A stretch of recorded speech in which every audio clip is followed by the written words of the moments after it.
So I'm here with Frances Zhu, and the topic that we were feeling to explore today is accepting the atonement.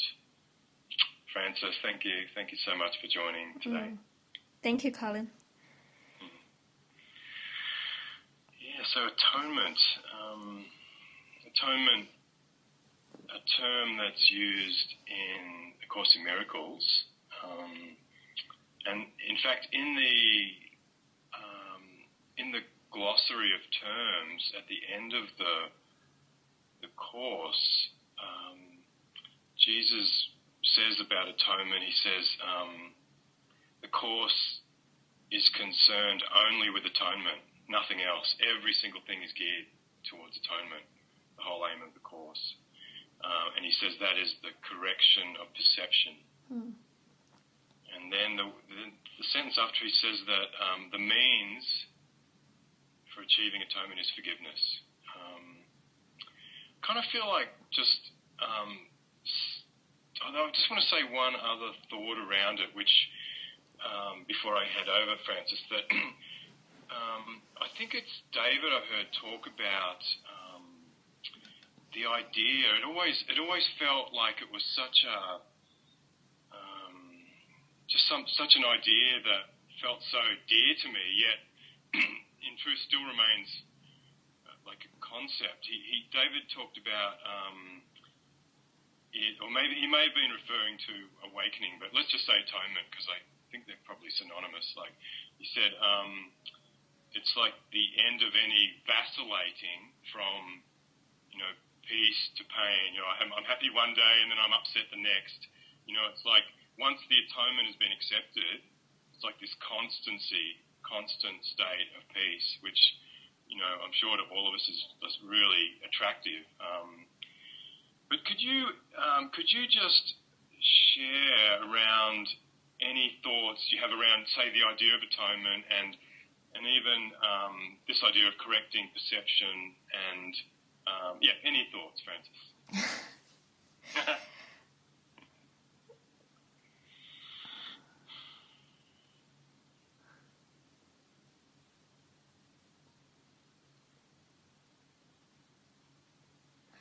Yeah, I don't know. I have a lot of things to say about the idea of atonement.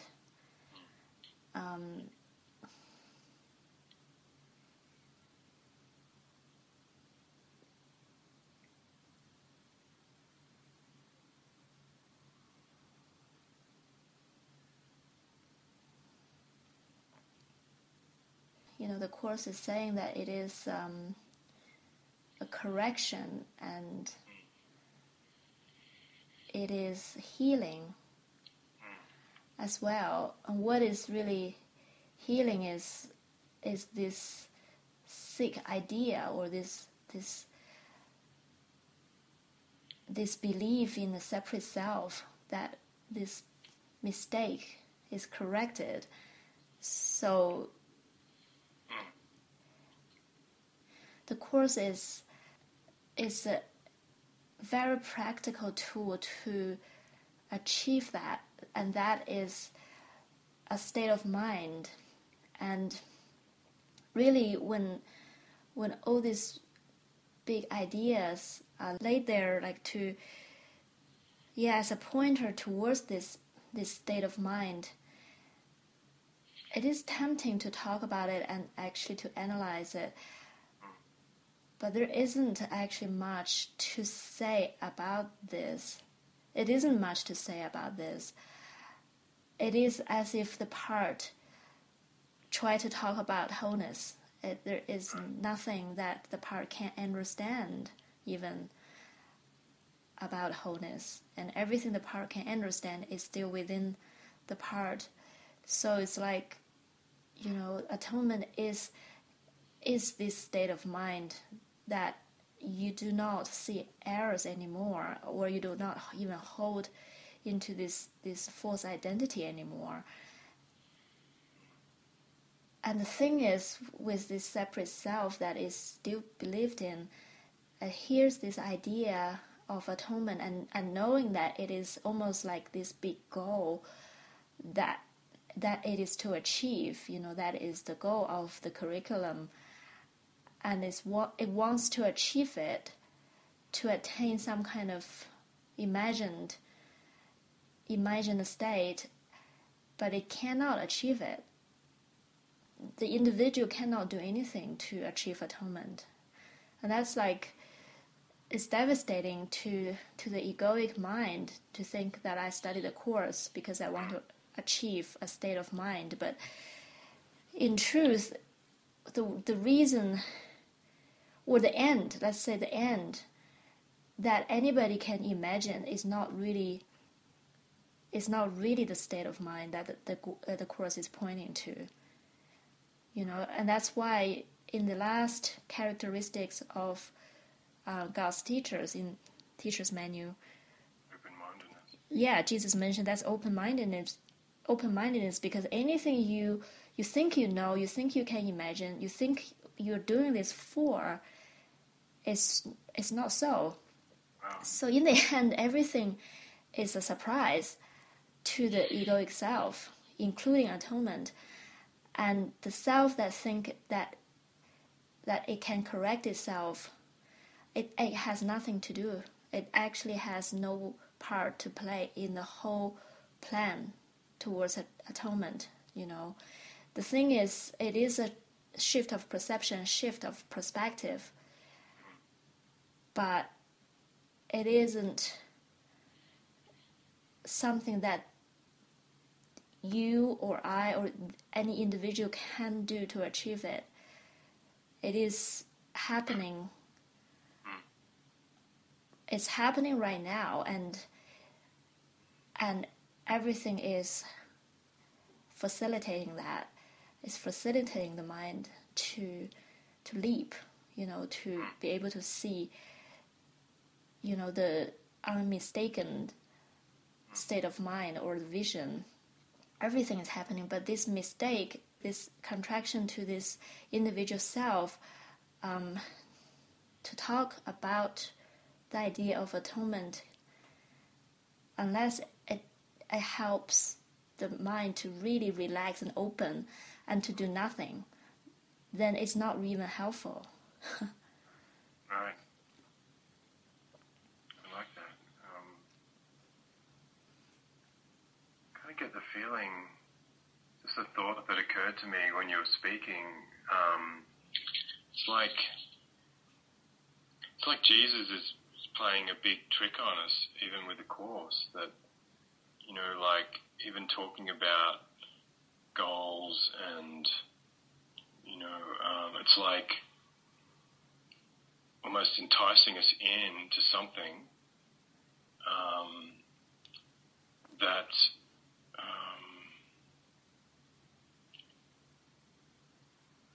that is enticing to the ego. I mean, he says in the Course that the ego's, I think he says something like its favorite mantra or doctrine or something is seek but do not find. Like, as long as it's looking, it's happy, but it doesn't want to find. But it's almost like, I don't know, you tell me what you think, but it's almost like this kind of it's like some kind of idea put forward that's kind of it's tricking the ego or the part of us that identify with that until such time as we realize, there was, there is no,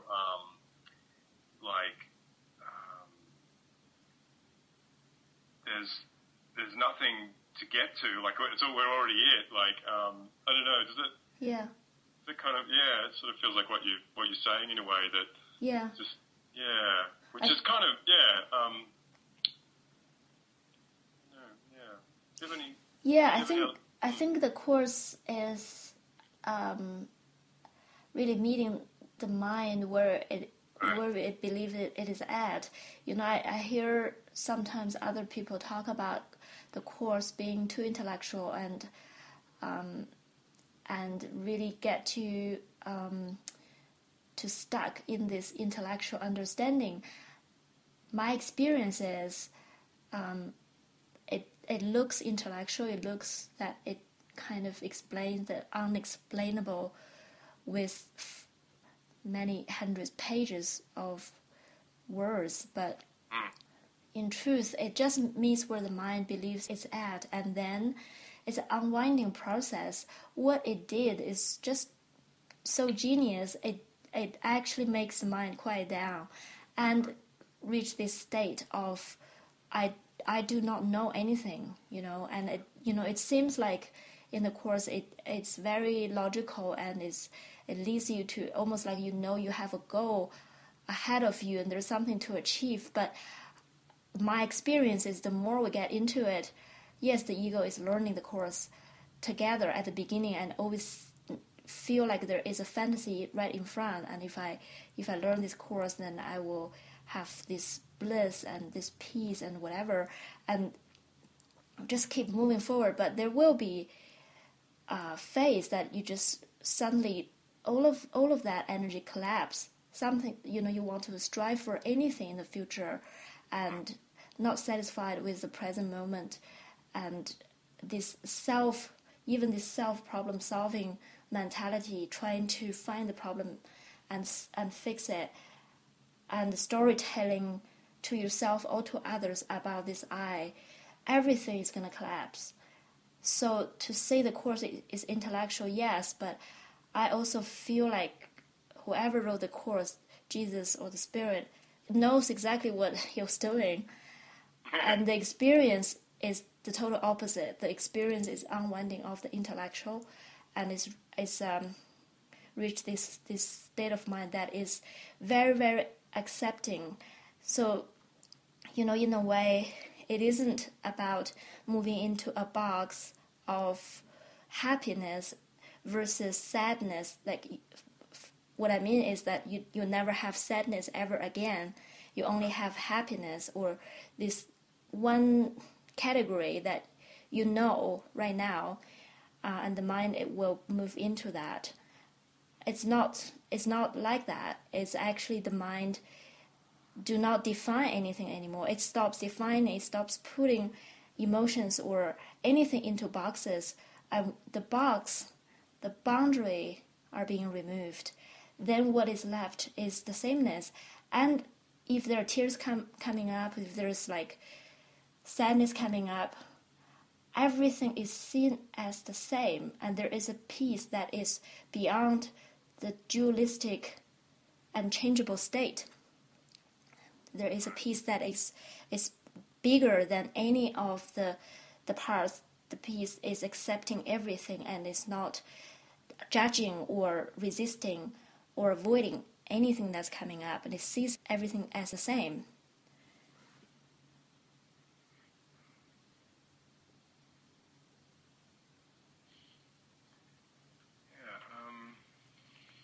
I just had a look at the topic we're exploring, accepting the atonement. So I opened the course to lesson 139. I will accept atonement for myself.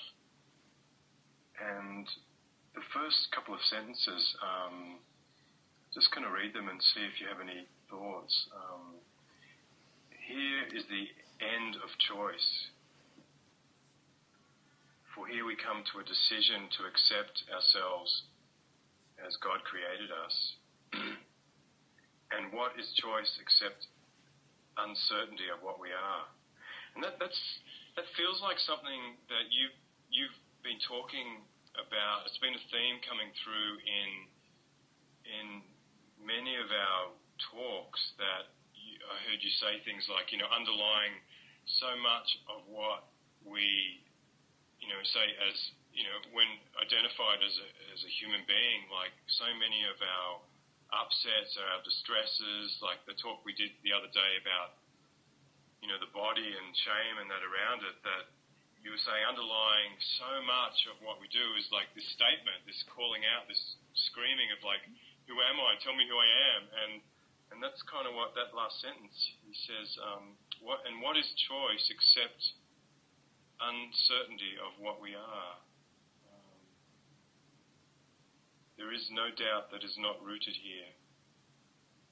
There is no question but reflects this one. There is no conflict that does not entail the simple question, what am I?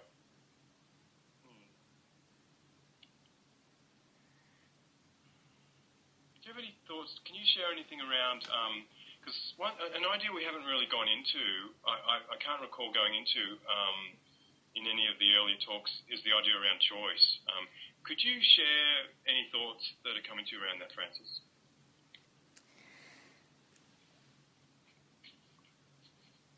While you were reading that part, what came to my mind was that there is only one suffering, there is only one upset. There is really no other upset ever in life. Everything is a story that is used to hide the true upset. Everything is a lie to hide the true upset. But it's so widely accepted that nobody really questioned that. So atonement is the state where you see that you are not this false identity, and you don't ever hold on to it anymore, because once you see the false is false, there isn't really like a constant remembering that's required. You just know it. And that's why the Course is saying that accepting, the only function of teacher of God is to accept atonement for himself, because there is no others, there is nobody else that needs salvation, that needs saving. There is no world that needs saving except this state of mind, except this one suffering that needs to be addressed. So, and this one suffering is my identity. Who am I? That needs to be addressed. That's the only thing. Right. Beautiful.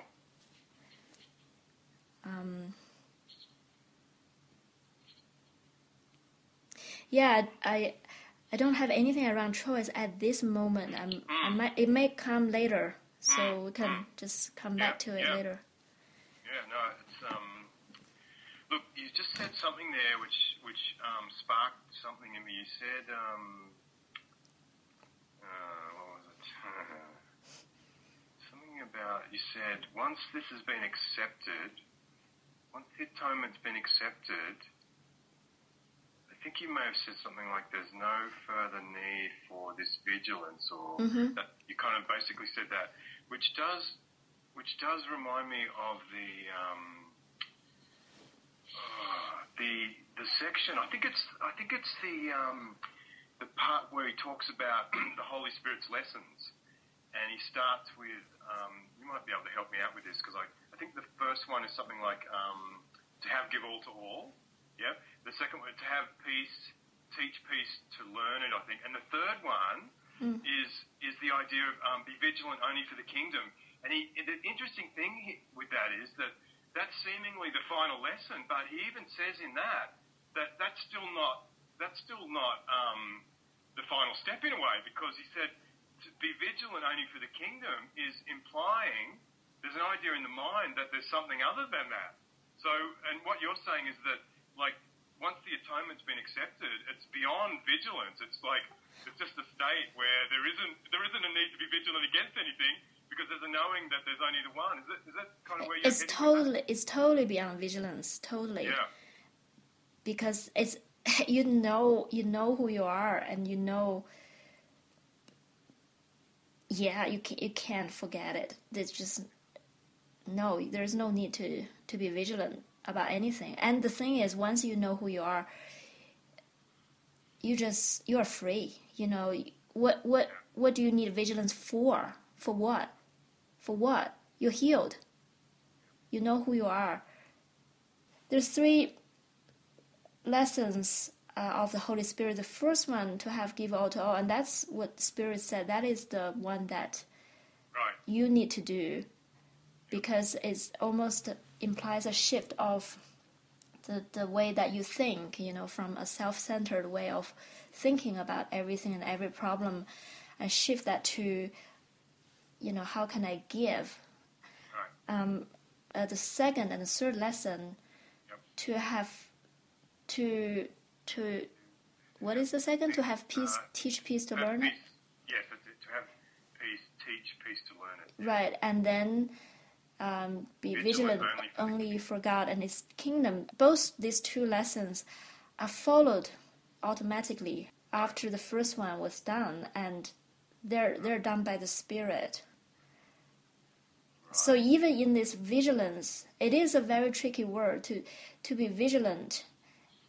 You know, I could actually probably say it's more implying you just trust. You know, you do not have to worry constantly about this or that, or try to even be your teacher to achieve enlightenment or healing on your own, which the identity who you think you are is the source of sickness, you know.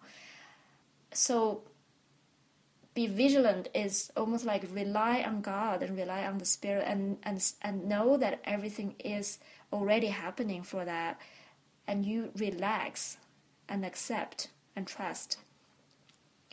So vigilance really isn't a thinking process. It's not like you have to think your way to heaven or anything. Yeah, when you were speaking then, I sort of vaguely remember reading that first step, to have give all to all, right? That's the first one, to have give all to all, where he says what you were just saying then of, basically, I think he said something like the first step seems to, like, it can bring up a lot of resistance, because it's like almost like it can be upsetting, because it's literally we're being upset, we're being turned, our whole thought system is being turned upside down. We're turning from one of like trying to get a belief in lack, trying to get to actually extending and giving, and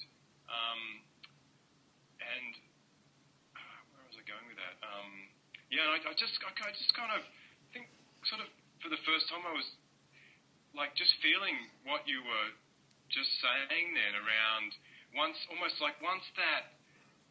that shift has been occurred, then it's like the rest of it is just a natural flow then. It's almost like it's absolutely inevitable that once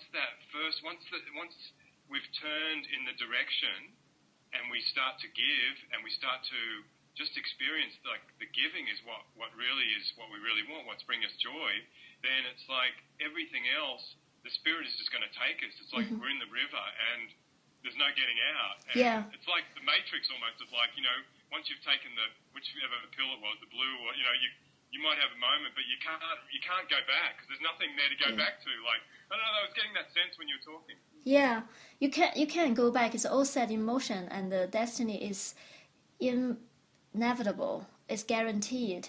So you can't go back regardless. But the thing is,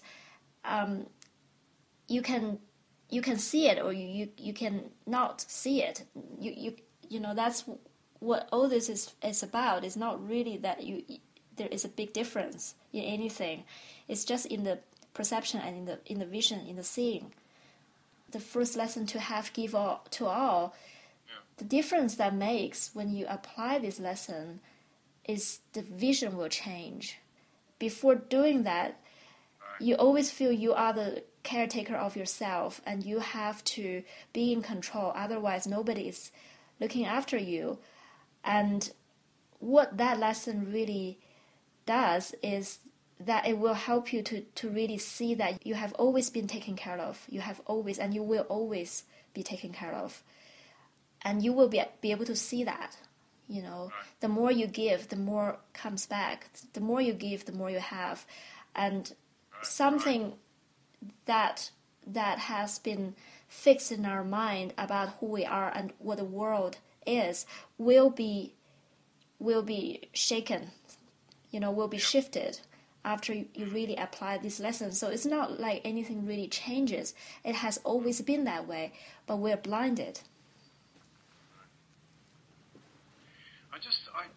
When you were speaking then, I feel to ask you about, and just, if you feel to share about this, fine. If not, I remember one night in Hawaii when you were talking to the group at the Extension Centre about, it was about giving, and I think you were touching on the idea of like divine providence and the idea of giving away,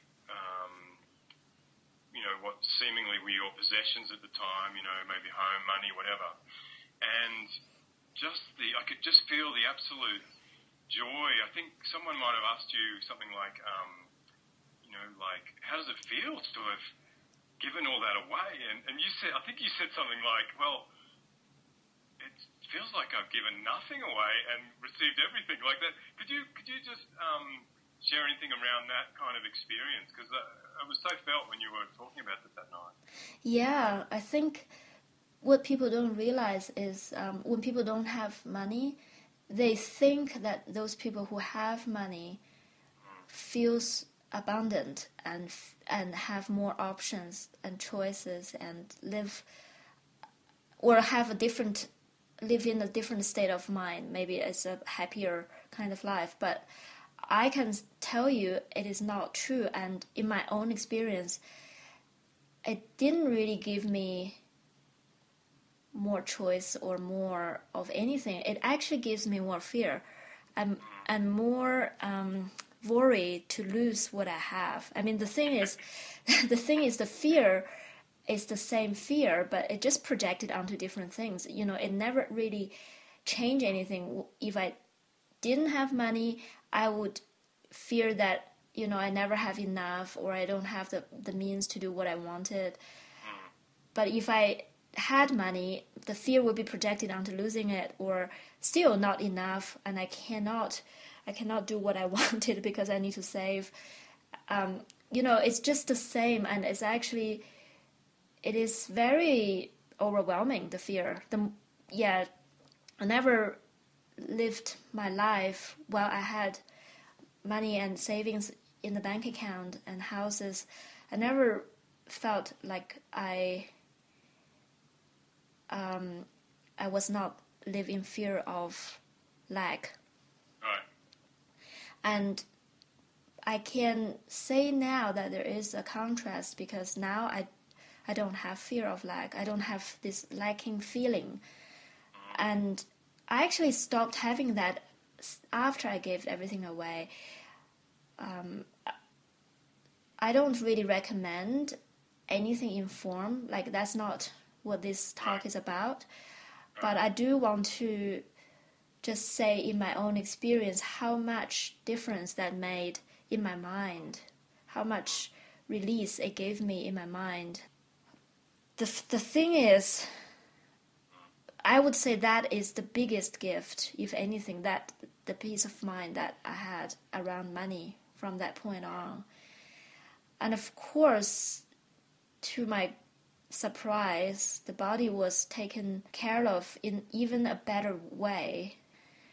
What I found out from that experience was that accumulation gives me fear. Right. The form probably just more reflective of the mind, of my state of mind, of trying to fill up this hole through accumulating material things, and that just feels very, very scary, and a lot of lack feeling at that point. So I would say that is a profound step for me to actually even be able to see that I was never the caretaker of my life, and I really, I could trust the spirit.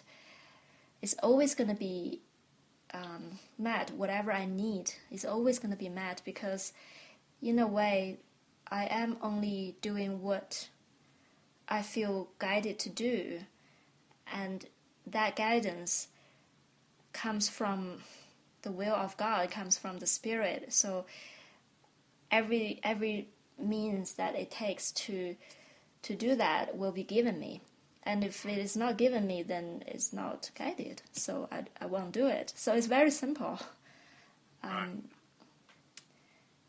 Yeah. I liked what you said about, that you're not saying this is what everyone needs to do. And I know a couple of people that, I think there might be a couple of, maybe even a biblical character or something, a couple of well-known figures perhaps in history that, thought, this is the way I'm going to give all my physical possessions, and that's how I'll, experience the kingdom of heaven, or, and yet they were just as miserable after, because it's not just the physical act, is it? It's like we're talking about something way deeper, and also, like you're saying, it's like it's not going to be helpful unless it's guided. Like if it's not, if it's someone trying to follow a formula, okay, so how do I achieve peace or enlightenment? I hand all my money away, like it doesn't work like that, does it? Yeah, the thing is, whatever form that is taken, I don't know. It's very individualized, and it's in the script. Everything works together for good. So I'm not in a position to judge at all about the form, at all. However, I do want to point out that this idea of possession needs to be let go of, to actually be able to let go of this false identity, because the possession idea is very central. It's like a central idea of the ego thought system, and it's like a great cover up for the one problem. I don't have to look at who I am. I can just project all this fear or all this ego emotion onto the lack of money. In that way, it's just not because accumulation or material things in and of themselves have any power. It's just that if that is hold on to, it's just gonna, just blind, how to say it, it's just, gonna distract your attention from the real problem. Yes. Look, I want to ask you about, thank you for that, I want to ask you about, I don't know, it was like an epiphany or something you had. I think you were actually explaining this or talking about this the same night when you were talking about, the letting go of possessions. But my feeling was this actually experience occurred a long time after. I want you to talk about the I am the money epiphany that you had, and it sounded a very powerful kind of experience. Do you remember what I'm talking about?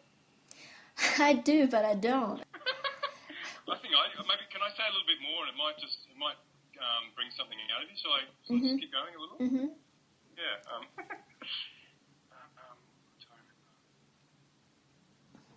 Okay. Yeah. I remember you. It was like there was obviously a thought that that you were describing to the group there at the extension centre, that there was an idea in your mind about like certain money was going to be needed for travel or for whatever. It was probably something ministry related, I don't know.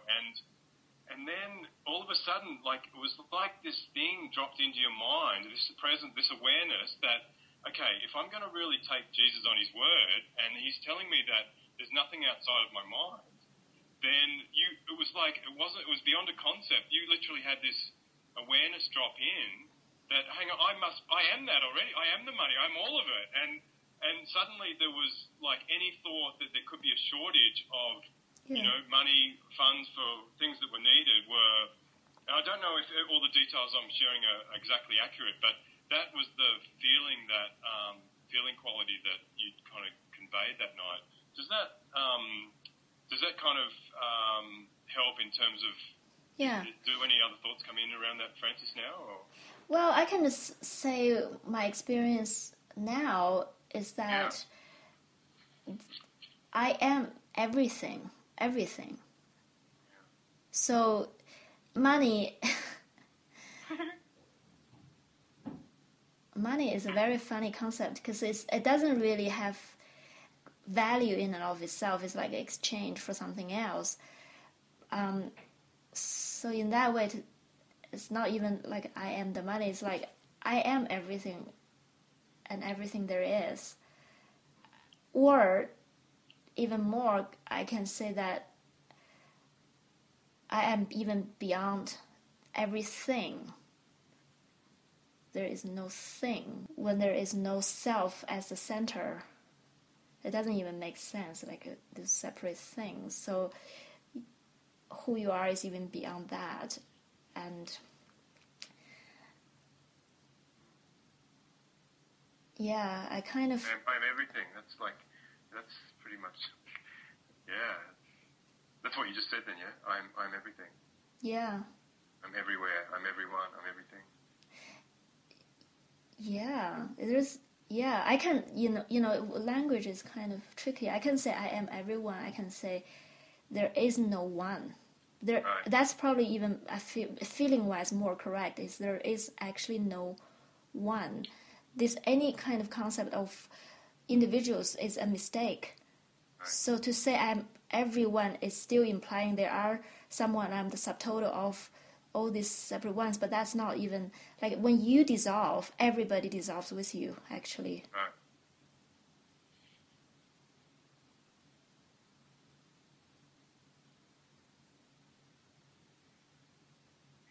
Just made a note when you were talking earlier to see if I can find what the question is. Like one of the first things you said was just around the idea of almost like the ridiculousness of really there being any kind of goal, like some future thing, that it's now, it's happening now, yeah. And can you talk a bit around, because like a lot of what we've been doing in the community, and let's face it, a lot of what the Course talks about, so the idea of mind training, and Jesus actually says an untrained mind can accomplish nothing, and there's like an implication in that there's need to, for time, and a need to train and to discipline the mind and to practice, and it's as if it is being geared seemingly towards something, and he even says, okay, the idea of atonement, but it's feels a bit like this paradoxical thing that it's like we're kind of not even really, there's nothing to head towards because we already are it already. Any thoughts? That's exactly how I would call it, paradoxical. And that's why in the spiritual circle, even like different paths, people can't talk with each other. Some prefer to talk from the top-down approach. Like there is no, you are it and it's now. And there's no journey, there's no time, period. And then there is... other people would talk from bottom-up approach, and there is a process, there's a journey, there's a mind training. I can tell you my experiences, they're all right. They're both right. And I cannot judge in a specific situation what is the reason for saying anything. I can't say it. And sometimes even the mind does not really believe in problems. What comes out in words can be, this really needs to be looked at, or needs to be addressed, or needs to be moved through, or the mind needs to go through mind training. It doesn't mean anything, but it is the thing that needs to be said and heard for reasons I don't know. So in that way, that's what I can say is the result of practicing A Course in Miracles, is regardless of what Jesus has said in words, mind training process and blah, blah, blah, and what you believe at different stages of the seeming process, what it does is you will come to this place that you will realize you have no idea of what anything is for. And you're in this place that you know that you cannot judge anything. There is no way to reconcile anything in form if forms cannot be reconciled, then the ego's way is to compare and judge which one is better, which one is worse, which one is right, which one is wrong. That's the only way the ego can exist, is through comparison. But the thing is, right now, I can just say, I feel they're all right and they're all wrong, because form cannot be the truth. They're all pointing, and yet, I mean, like certain specifics are coming up in a certain moment for the perfect plan. It's part of the perfect plan, and what is for is for atonement.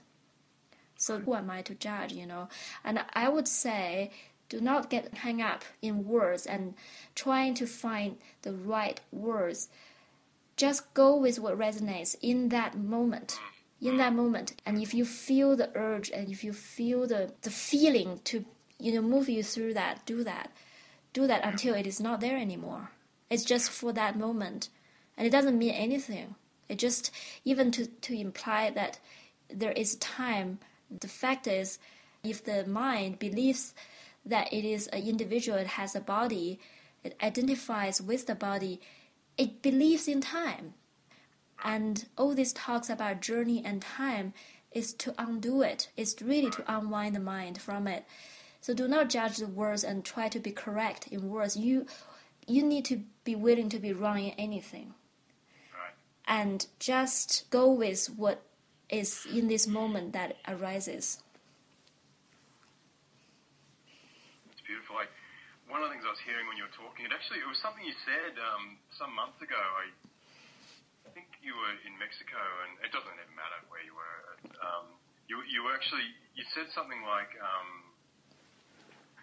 funny, you were saying, I think you were talking to the group here in Mexico, and you said something like, look, just, you need to let everything go, all teachings, like everything I'm saying, let it all go, and I found that idea personally, I found that idea helpful in that, because I can see there's times when a certain idea will be so helpful, but then the next day or the day after, the ego will try and grab hold of it, and it's kind of, I can feel how it actually becomes not helpful at all. It's not even fresh, and somehow just almost letting each moment, or waking up in the morning and just letting it be fresh, and this is a new day, and not holding on to it has to okay, let me remember my mantra, or let it all go and just be open. Like you said earlier in the talk here, that the last characteristic of the teacher of God that's open-mindedness. It's often the last one that's developed is the open-mindedness. But if the mind's open, then I'm going to hear a direction. I'm going to be told. But if I've already decided what the teaching is, because 3 days ago I got this great revelation from this one lesson, it's very stale, I love the simplicity of that, of just kind of letting it go, letting everything, even, the course, even, is it lesson 189 where he says, basically he says, throw the course away, throw away every idea you have about everything, and come with wholly open arms into your God, or something like that. It's this idea of just the mind, just being open and empty, and it's from that place, I'm open and able to receive the truth. It can enter into my mind. But if we already think I know something, anything, it's just kind of closed off and really stale. Yeah, the ego has no idea that studying this course will lead to this place that it knows nothing and has no part to contribute to the awakening. That's the last thing that the ego thought it would happen to it. It's kind of, I guess, humbling for the right mind, but almost humiliating for the ego. It doesn't have anything to offer.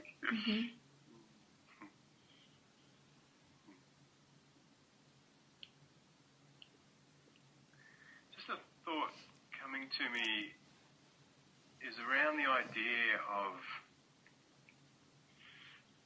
asking for help. Now I'm going to tie this back into our topic, accepting Atonement. And I read an idea, I can't remember where, it was in the course somewhere, where he was basically saying something like, it's almost like, don't stop at the idea. It's not just about asking for help. He says you need to be willing to accept the correction. Otherwise, like, if you, help, and I'm like, it's like, like somewhere there needs to be a kind of an idea. I guess it's getting back to that openness of mind idea again. If I'm just screaming for help, but I'm not even,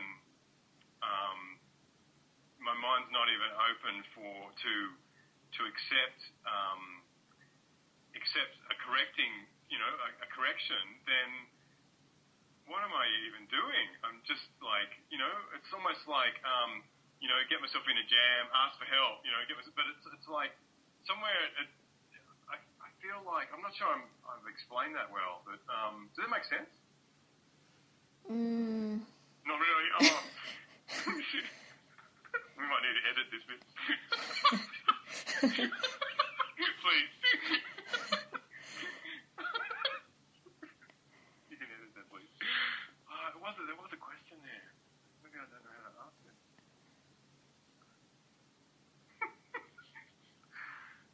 Okay.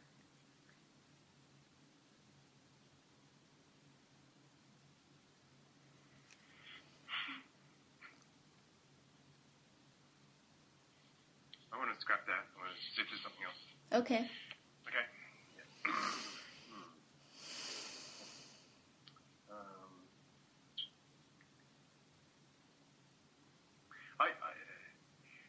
One of the miracle principles is something that's always felt really beautiful around this idea, and I think, I don't have the exact words here, but it's something like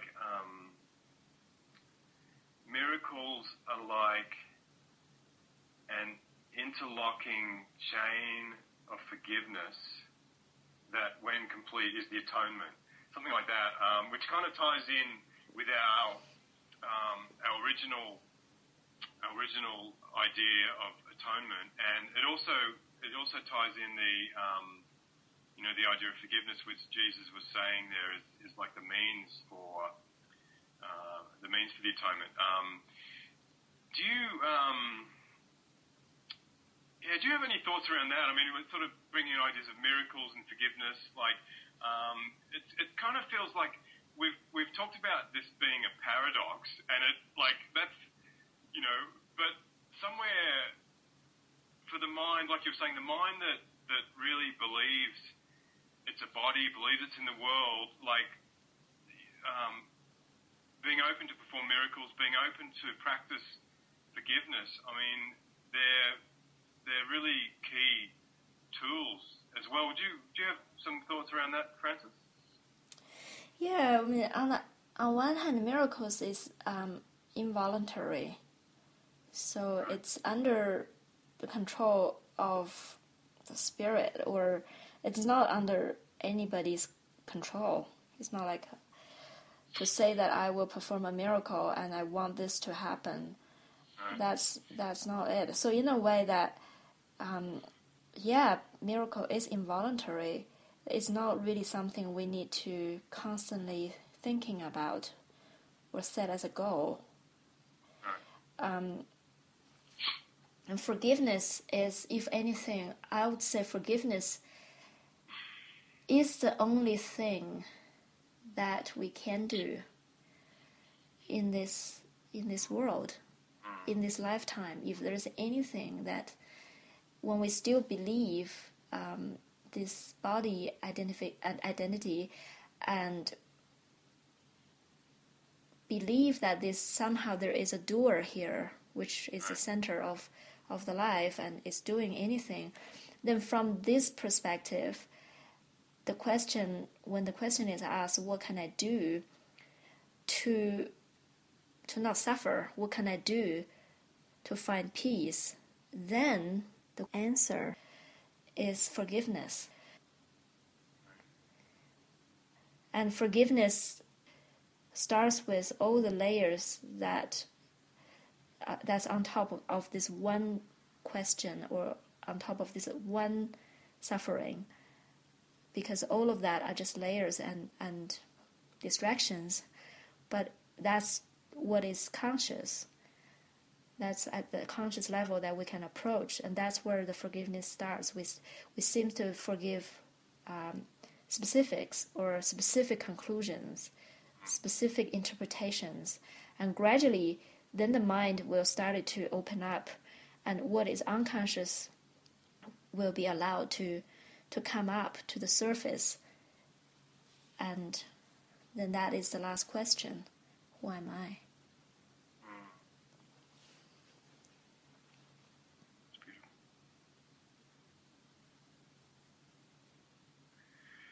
I think my questions about atonement have I think I can't find any. Do you have any other thoughts around the topic or anything that's coming to you that you feel to share?